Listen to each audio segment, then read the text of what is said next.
नमस्कार दोस्तों, मैं अनिल चोपड़ा स्वागत करता हूं आप सबका इस वीडियो में। दोस्तों, इस वीडियो में हम बात करेंगे हॉर्टिकल्चर फार्मिंग के बारे में। दोस्तों, इंडिया के अंदर धीरे धीरे हॉर्टिकल्चर फार्मिंग का क्रेज़ बढ़ता जा रहा है और इस बढ़ते क्रेज़ के साथ बहुत किसानों का ये सवाल आया कि हम अमरूद का फार्मिंग करना चाहते हैं, लेकिन अमरूद का फार्मिंग कैसे करें और उसकी स्टार्टिंग कैसे करें। तो दोस्तों, इसके ऊपर मैंने बहुत सारे वीडियो बनाए हुए ऑलरेडी और वो आपके साथ भी शेयर किया हुआ है। अभी तक आपने वो वीडियो नहीं देखा है तो हमारी चैनल पे जाइए, वहाँ पर गुआवा का प्लेलिस्ट है, वो प्लेलिस्ट आप चेक करिए, वहाँ पर आपको बहुत सारा वीडियो मिलेगा। लेकिन ये वीडियो मैं उसी पॉइंट के ऊपर बना रहा हूँ कि आप अमरूद का फार्मिंग स्टार्ट करना चाहते हैं तो आपको कहाँ से स्टार्टिंग करना है और स्टार्टिंग से लेके 100 दिन तक क्या ख्याल रखना है, क्या कार्य करना है और कौन सी चीज़ों का ध्यान रखना है, ये सारी चीज़ें मैं आपको प्रैक्टिकली बताने वाला हूँ। तो दोस्तों, ये वीडियो बहुत लंबा बनेगा, तो इसके लिए मैंने सोचा है कि इस वीडियो को मैं 2 हिस्सों में बनाऊँगा। जिसका पहला हिस्सा रहेगा वो 10 पॉइंट का रहेगा, जिसके अंदर मैं बताऊंगा कि आप बुआई करोगे इससे पहले क्या करना है, बुआई के समय क्या करना है और बुआई के बाद क्या करना है। ये सारी चीज़ों के ऊपर मैं बात करूंगा। और दूसरा हिस्सा है, इसके अंदर बुआई के बाद 100 दिन का पूरा कार्यक्रम मैं आपके साथ शेयर करने वाला हूं। तो दोस्तों, ये वीडियो एकदम इम्पोर्टेंट है और पूरे का पूरा टेक्निकल वीडियो है, तो आप स्टार्टिंग से एंड तक ज़रूर देखें। और दोस्तों, अभी तक आप हमारे साथ जुड़े नहीं है तो हमारे साथ जुड़ने के लिए इस चैनल को सब्सक्राइब करें और बगल वाली घंटी को ज़रूर दबाएं ताकि हमारा हर वीडियो का नोटिफिकेशन आप तक पहुंचता रहे। और दोस्तों, हमने टेलीग्राम के ऊपर पूरे इंडिया का हॉर्टिकल्चर ग्रुप बनाया है। अगर आप उसमें जुड़ना चाहते हो तो उसका लिंक मैं आपको आई बटन में देता हूं, वहां जाके आप जुड़ सकते हो, क्योंकि वहां पर अलग अलग हॉर्टिकल्चर फार्मिंग का किसान जुड़ रहे हैं, जहां पर आपको अलग अलग टेक्निकल नॉलेज वहां पर मिलता रहेगा। तो चले दोस्तों, वीडियो की शुरुआत करते हैं। लेकिन दोस्तों, वीडियो की शुरुआत से पहले मैं आपको एक पॉइंट बताना चाहता हूं कि इस वीडियो में मैं ऑर्गेनिक चीज़ें बताऊंगा, इसके साथ साथ बैक्टीरियल चीज़ें भी रहेगी, इसके साथ साथ केमिकल चीज़ें भी रहेगी।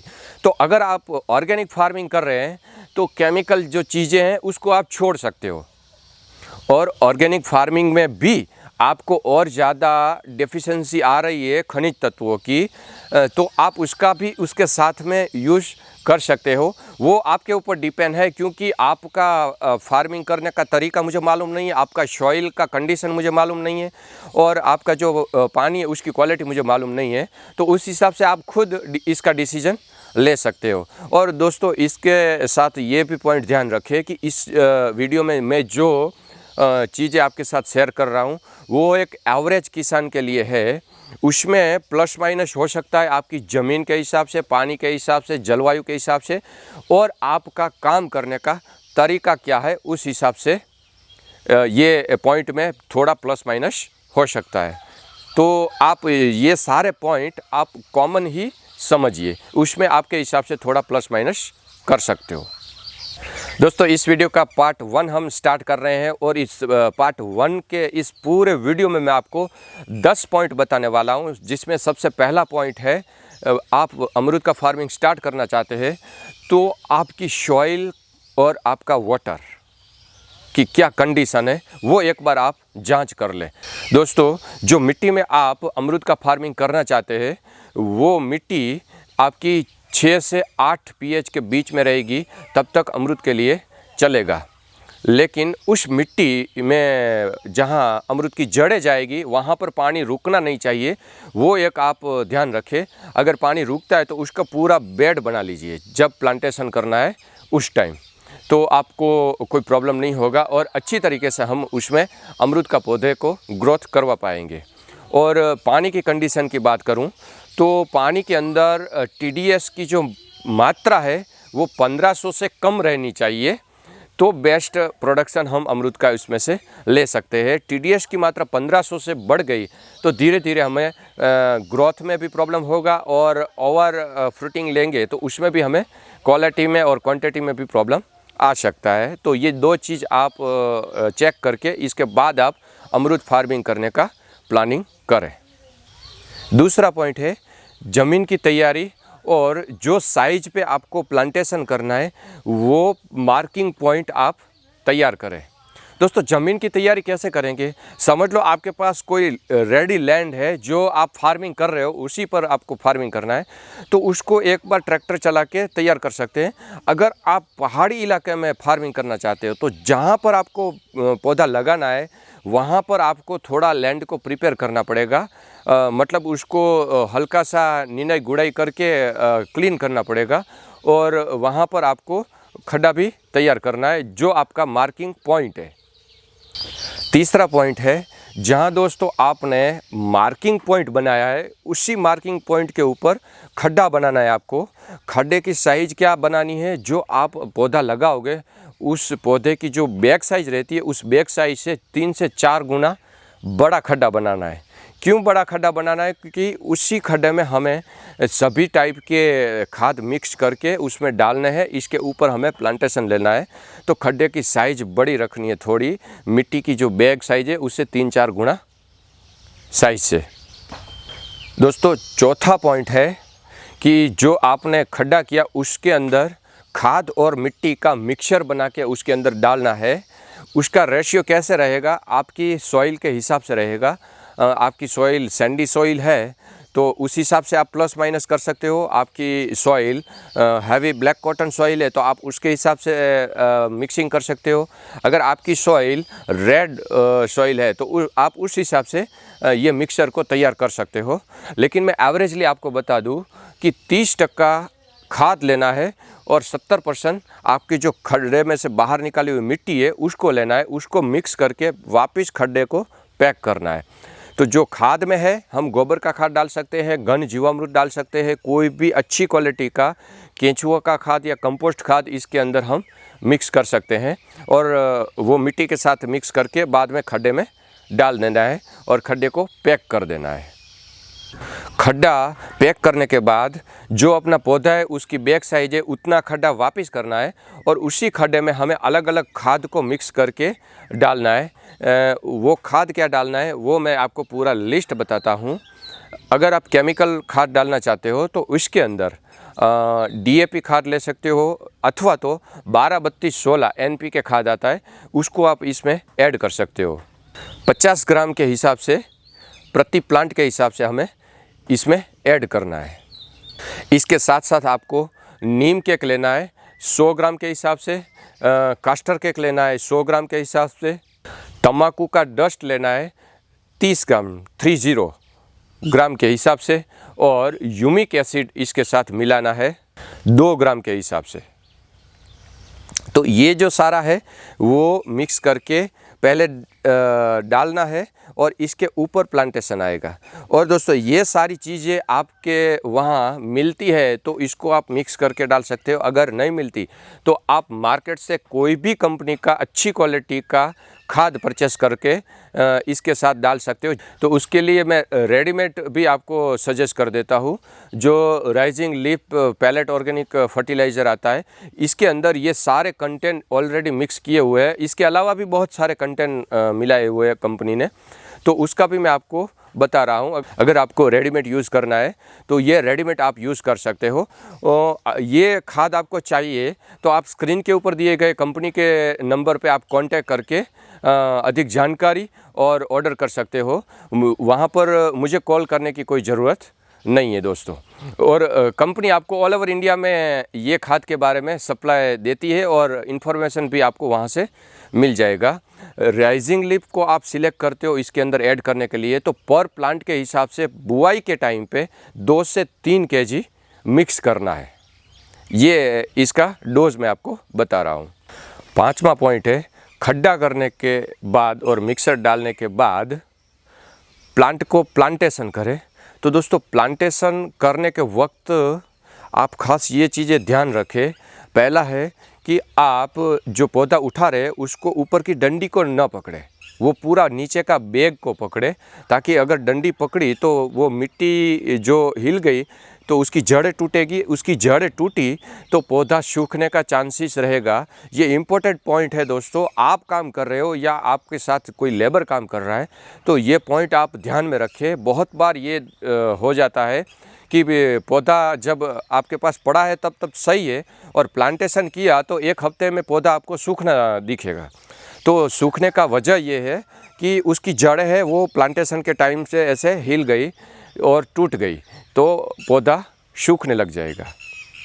और दूसरा है, जब आप वो पॉलीथीन बैग निकालोगे तो उस टाइम ये जो मिट्टी का पिंड है पूरा, वो पिंड भी टूटना नहीं चाहिए। ये भी आप लेबर को समझाओ, या फिर आप खुद कर रहे हैं तो आप ध्यान रखें ये पिंड टूटना नहीं चाहिए। ऐसे हल्के से वो पन्नी को निकालिए और फिर जो अंदर का पिंड है उसको निकाले और उसको पूरे का पूरा ऐसे ही गड्ढे में डालिए, जो हिलना नहीं चाहिए और टूटना भी नहीं चाहिए। टूटा तो पौधा गया। ये 2 पॉइंट इम्पोर्टेंट है दोस्तों। इसके साथ ये पॉइंट भी आपको ध्यान रखना है कि जब आप पौधा लगा रहे हो तो उसमें जो ग्राफ्टिंग वाला हिस्सा है वो मिट्टी में नहीं जाना चाहिए। सिर्फ मिट्टी में उतना ही जाना चाहिए जो पॉलीथीन बैग में मिट्टी है, बस मिट्टी वाला हिस्सा अंदर जाए और उसके ऊपर आधे इंच से 1 इंच मिट्टी आनी चाहिए। बाकी का हिस्सा है वो बाहर रहना चाहिए, क्योंकि वो पूरा हिस्सा आप मिट्टी के अंदर डाल दोगे तो जहाँ ग्राफ्टिंग किया है, जो ऑपरेशन वाला हिस्सा है, वो ऑपरेशन वाला हिस्सा मिट्टी के अंदर चला जाएगा, तो वहाँ पर आपको कॉलर रूट पौधे में लगना स्टार्ट हो सकता है और पौधा फेल भी हो सकता है। प्लांटेशन हो गया। इसके बाद छठा पॉइंट ये ध्यान में रखना है कि पौधे की ज़रूरत के हिसाब से आपको स्टिकिंग करना है, सपोर्ट देना है, लकड़ी का सपोर्ट देना है। और सपोर्ट देने के बाद उसको हल्की सी डोरी से उसको बांधना है। बांधने वक्त ये ध्यान रखें कि एकदम चिपक के लकड़ी के साथ या सपोर्ट के साथ पौधे को नहीं बांधना है। ऐसा हवा में ऐसा मूवमेंट करता रहे वैसा आपको हल्का बांधना है, ज़्यादा टाइट नहीं बांधना है। 7वां पॉइंट है कि जैसे आपने प्लांटेशन कर दिया, इसके बाद तुरंत उसको एक बार फुल पानी दे दो। जो मिट्टी ऐसे ऐसे आपने निकाली है और एडजस्ट नहीं हुई है, वो मिट्टी पूरा एडजस्ट हो जाए और उसके अंदर एयर है वो बाहर निकल जाए और सभी जगह रूट में जो गैपिंग है मिट्टी और रूट के बीच वो एक सेटल हो जाए। इसके लिए एक बार फुल पानी दे दो। और इसके साथ साथ आपको जीवामृत या एडवांस जीवामृत भी ड्रिंचिंग करना है। इसके साथ साथ आप ट्राइकोडर्मा, सूडोमोनास, स्पेसिलोमाइसिस और वार्म कल्चर जिसको माइकोराइजा बोलते हैं, और इसके साथ साथ ह्यूमिक एसिड, ये पूरे का पूरा मिश्रण बना के भी आप ड्रिंचिंग करते हैं तो पौधों की जड़ों के विकास के लिए और उसके प्रोटेक्शन के लिए बेस्ट कॉम्बिनेशन बन जाएगा। तो ये चीज़ आप ध्यान रखें दोस्तों। 8वां पॉइंट है, जब हमारा प्लांटेशन हो जाता है और हम फुल पानी दे देते हैं, ड्रिंचिंग कर देते हैं, इसके बाद हमें अमरूद के पौधों की दोनों साइड में मैरीगोल्ड का पौधा लगाना है, जिसको हम गेंदा फूल भी बोलते हैं, उसको लगाना है। 1 या 1.5 फीट के फासले के ऊपर हमें इसको बुआई करनी है। दोस्तों ये बुआई करने से हमें अमरूद के पौधे के लिए क्या क्या बेनिफिट मिलेगा, तो सबसे पहला कि बहुत किसान बता रहे हैं कि अमरूद में निमेटोड जल्दी लग जाता है। तो दोस्तों निमेटोड से प्रोटेक्शन के लिए हमें गेंदा फूल लगाना बहुत ज़रूरी है। ये इंपॉर्टेंट पॉइंट है। आप जब अमरूद का प्लांटेशन करते हो तो उस टाइम आप गेंदे का फूल लगाना न भूलें। और मैं तो यही बताऊँगा कि जब तक आपके पास अमरूद का फार्मिंग है तब तक आप ऑल्टरनेट आप गेंदे का फूल का प्लांटेशन करते ही रहे, क्योंकि इसका बहुत बड़ा बेनिफिट है। उसमें सबसे पहला बेनिफिट है कि आपका जो निमेटोड है अमरूद में लगने वाला, वो आपको कंट्रोल करने में हेल्प करेगा। दूसरा है, जब गेंदे के फूल का स्ट्रक्चर बड़ा होगा तो उस टाइम वहाँ पर ग्रीन मल्चिंग कर देगा, और जब वो स्ट्रक्चर ख़त्म होगा इसके बाद वो कास्ट मल्चिंग कर देगा। तो दोनों साइड से हमें बेनिफिट मिलेगा। तीसरा है, जब बड़ा हो के उसके ऊपर फ्लावर आएगा तो उस टाइम मधुमक्खियों का अट्रैक्शन बढ़ जाएगा। तो हमारे फार्म में जब फ्लावरिंग आता है तो उस टाइम पॉलिनेशन भी बढ़ जाएगा, तो फ्रूटिंग भी हमें ज़्यादा मिलेगा। और वही फ्लावरिंग के ऊपर जो इलिया रहती है, लार्वा जिसको बोलते हैं, उसका जो अंडा है वहाँ पर आके जो उसका बटरफ्लाई है वो छोड़ेगा, तो जो हमारे मेन क्रॉप है अमरूद, उसके ऊपर इसका अटैक कम हो जाएगा। तो वहाँ पर भी हमें नेचुरली एक प्रोटेक्शन मिल जाएगा लार्वा से नुकसान होने से। और इसके साथ साथ जो रस चूसक कीड़े रहते हैं, जो जिसको हम सकिंग पेस्ट बोलते हैं, तो ये सारे सकिंग पेस्ट है वो सबसे पहला अट्रैक्शन फ्लावर के ऊपर करेंगे, गेंदे के फूल के ऊपर करेंगे। तो जो हमारा अमरूद का पौधा है वहाँ पर हमें नेचुरली प्रोटेक्शन मिल जाएगा सकिंग पेस्ट में भी। 9वां पॉइंट है दोस्तों, मैरीगोल्ड लगाने के बाद आपको ड्रमस्टिक लगाना है। पूरे 1 एकड़ के खेत के अंदर 10 से 20 पौधा लगाना है। दोस्तों मोरिंगा लगाने के लिए मैं क्यों बता रहा हूँ, उसका आपको बेनिफिट बताता हूँ। ये मिक्स क्रॉपिंग की तरह काम करता है और बहुत किसान जो हॉर्टिकल्चर फार्मिंग कर रहे हैं वो मिक्स क्रॉपिंग को पसंद नहीं करते, तो उसके साथ मेरा कोई प्रॉब्लम नहीं है। लेकिन आप करते हो तो क्या बेनिफिट है उसको भी आपको एक बार समझना ज़रूरी है। आपके फार्म का माइक्रो क्लाइमेट क्रिएट करेगा। दोस्तों माइक्रो क्लाइमेट क्रिएट होता है तो वो जैव प्रक्रिया और रासायनिक प्रक्रिया करने वाले जो छोटे छोटे जीव है, जिसको हम सूक्ष्म जीव बोलते हैं, उसका संख्या भी बढ़ जाती है, उसका कार्य करने की क्षमता भी बढ़ जाती है। तो वहाँ पर हमारी मिट्टी के लिए और हमारे पौधे के लिए आउटपुट बढ़ जाता है। दूसरा है मोरिंगा एक नाइट्रोजन फिक्सिंग के रूप में भी हमारे फील्ड के ऊपर काम करता है। तीसरा, इसकी पत्ती के ऊपर भरपूर मात्रा में खनिज द्रव्य और माइक्रो न्यूट्रिएंट्स है, जो हमारी मिट्टी के अंदर खेत में ही उसके पत्ते गिरेंगे तो उस मिट्टी के अंदर जो सूक्ष्म जीव है उसको भरपूर खाना मिलेगा, हेल्दी फूड मिलेगा, तो वो हेल्दी लाइफ जी पाएंगे और हमारी मिट्टी को बलवान बनाने में काम करेंगे। और वही न्यूट्रिशन हमारे पौधों के लिए एक पोषक तत्व के रूप में अवेलेबल हो जाएंगे, जो हमें बाहर से डाल रहे हैं उसकी मात्रा कम होगी या फिर हमें डालने की ज़रूरत नहीं पड़ेगी। चौथा बेनिफिट है ड्रमस्टिक के अंदर जो उसके फ्रूट लगेंगे, फली लगेगी, वो आपको एक्स्ट्रा इनकम के रूप में काम आ सकती है या फिर आप घर के लिए खाने के लिए भी उपयोग कर सकते हो। 5वां फ़ायदा है कि जब मोरिंगा का पौधा बड़ा हो के उसके ऊपर फ्लावरिंग लगेगा तो फ्लावरिंग के ऊपर मधुमक्खी का अट्रैक्शन बढ़ जाता है। वही मधुमक्खियाँ हमारे अमरूद के ऊपर जो लगने वाले फ्लावर है उसके ऊपर आके परागनयन की प्रक्रिया करती है, पोलिनेशन की प्रक्रिया बढ़ाने में हमारी हेल्प करती है। वो नेचुरली प्रोसेस होता है दोस्तों ये पूरा।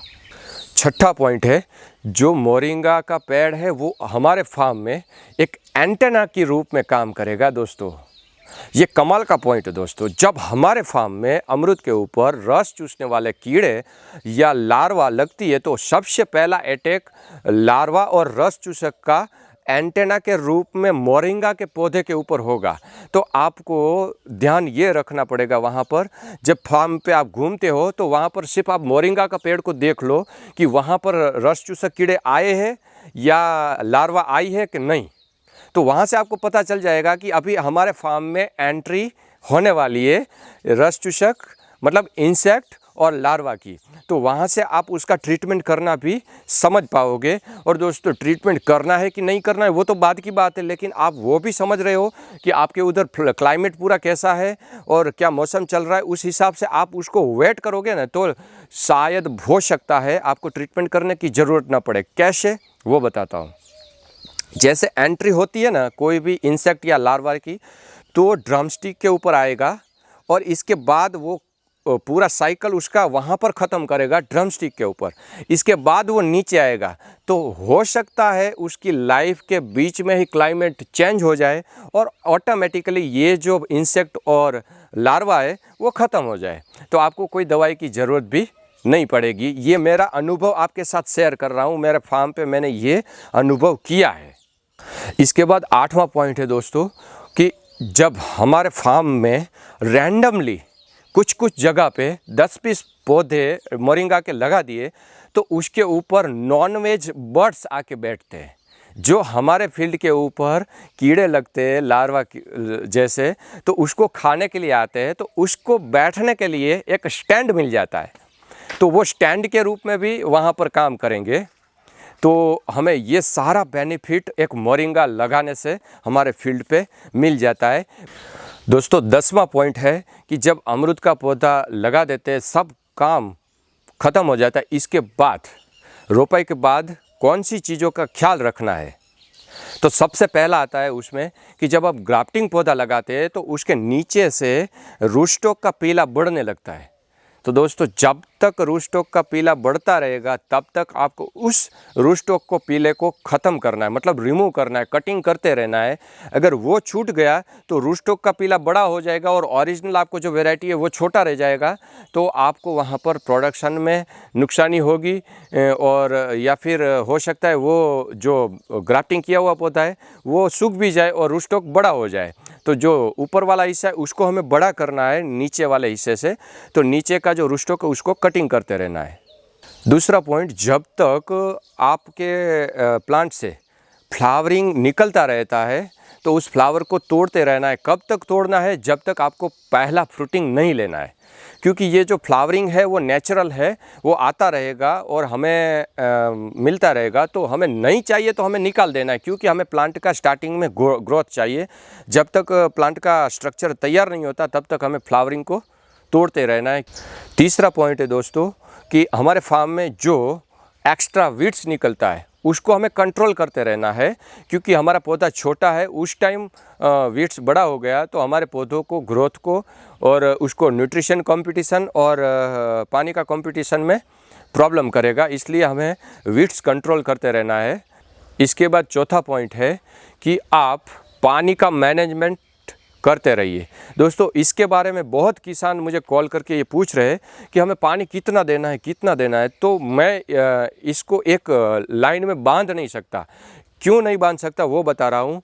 आपको 3 पॉइंट ध्यान रखना है जब आप पानी का शेड्यूल मेंटेन कर रहे हो। सबसे पहला पॉइंट है आपकी मिट्टी कैसी है, वो कितना पानी संग्रह करने की क्षमता रखती है, उसको ध्यान रखें। दूसरा पॉइंट ये है, आप जब पानी देने वाले उस टाइम मौसम कैसा है, क्लाइमेट कैसा है, टेम्परेचर कितना है, ये पॉइंट ध्यान में रखें। और तीसरा पॉइंट है कि आप जब पानी देना चाहते हो उस टाइम आपके पौधे का जो स्टेज है वो कौन सा है, छोटा है, बड़ा है, ग्रोथ स्टेज में है, फ्लावरिंग लेना है, फ्रूटिंग पे है, कौन सा स्टेज है। ये 3 पॉइंट को आप ध्यान में रखें। इसके बाद आप डिसाइड करें कि हमें पानी इसमें कितना मेंटेन करना है। इसके लिए ऑलरेडी मैंने वीडियो बनाया, इसका लिंक आपको आई बटन में और नीचे डिस्क्रिप्शन में मैं दे देता हूँ, वहाँ जाके आप उस वीडियो को अच्छी तरीके से समझ सकते हो। तो दोस्तों मैं आशा रखता हूँ इस वीडियो में सारे पॉइंट आपको समझ में आए होंगे। अगर समझ में नहीं आया है तो ये वीडियो को आप रीटेक करके फिर से देखिए, लगातार देखते रहिए और इस पॉइंट को समझते रहिए। ऐसा कोई भी आपको सवाल है तो मुझे कमेंट में डाल सकते हो। और दोस्तों इस वीडियो को मैं यहाँ पर समाप्त करता हूँ। मिलते हैं इसी वीडियो के पार्ट 2 में। तो इस वीडियो में मैं इजाज़त लेता हूँ, मिलते हैं पार्ट 2 में। तब तक के लिए जय हिंद, जय भारत।